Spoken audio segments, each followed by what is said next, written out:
انیس سو 99 میں سابق وزیر اعظم میاں محمد نواز شریف اور اس وقت کے army chief general Pervez Musharraf کے درمیان کارگل کے معاملے پر کچھ اختلافات چل رہے تھے۔ انہی اختلافات کے باعث نواز شریف نے جنرل مشرف کو جبری ریٹائر کرنے اور نئے army chief Zia Uddin but کو تعینات کرنے کا فیصلہ کر لیا تھا۔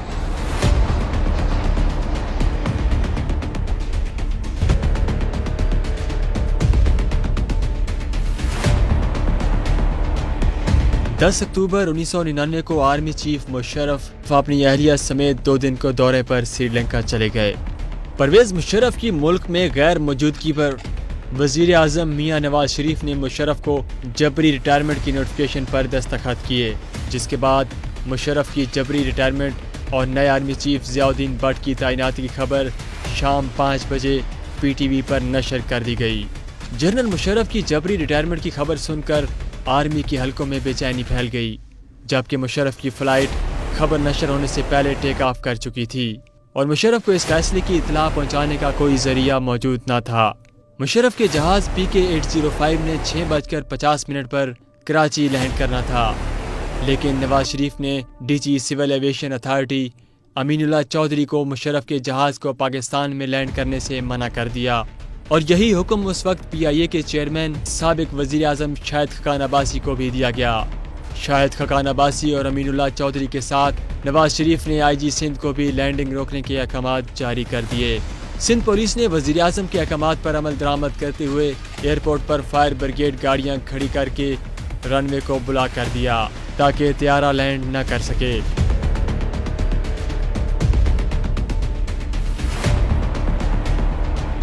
شام 6 بجے کے قریب ایئر ٹریفک کنٹرول سے کیپٹن سرورت کو پیغام دیا گیا کہ آپ طیارہ پاکستان کے کسی بھی ایئرپورٹ پر لینڈ نہیں کر سکتے۔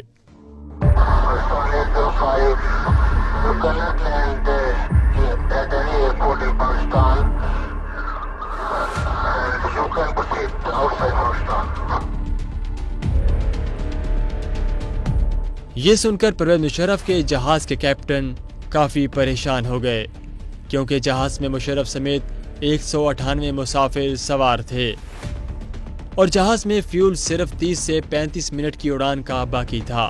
کیپٹن نے واپس پیغام بھیجا کہ جہاز میں اتنا فیول نہیں کہ انڈیا کے شہر احمد آباد ایئرپورٹ کے علاوہ کسی اور ملک جا سکے۔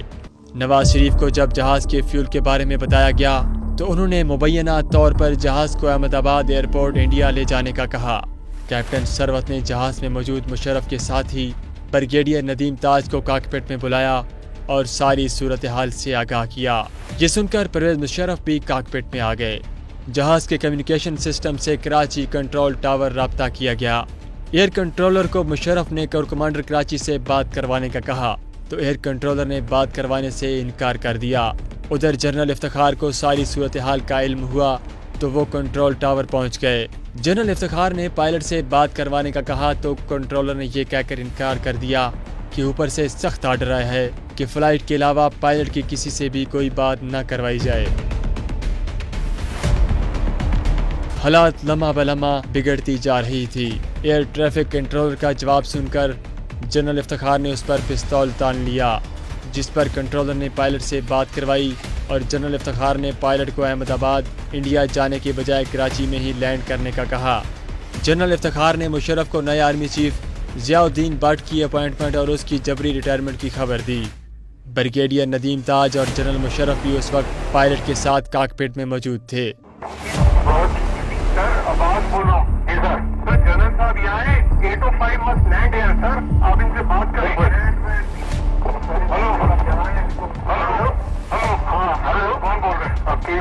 وکیل میں جنرل افتخار بول رہا ہوں۔ جی سر، شہاد کو آپ ڈائریکٹ اس کو کراچی ACC کے ساتھ شروع کر دیں۔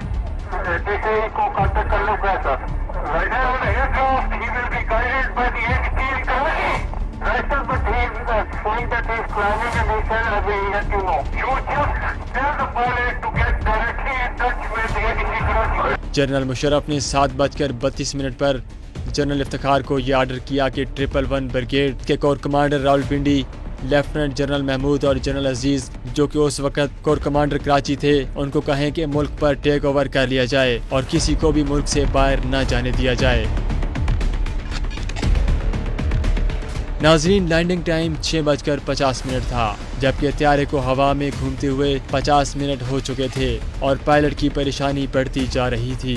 آخرکار فوج کی مداخلت سے 7:40 پر طیارے کو کراچی ایئرپورٹ پر بحفاظت لینڈ کروا لیا گیا۔ جب طیارے نے لینڈ کیا تو جہاز میں صرف 7 منٹ کا فیول باقی تھا۔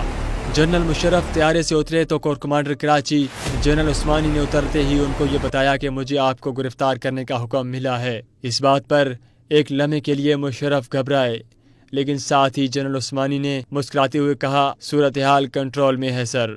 یوں ایک بار پھر ملک میں مارشل لا لگ چکا تھا اور اب ملک کا تمام کنٹرول فوج کے سپرد تھا۔ Dear brothers and sisters, your armed forces have never and shall never let you down, inshallah.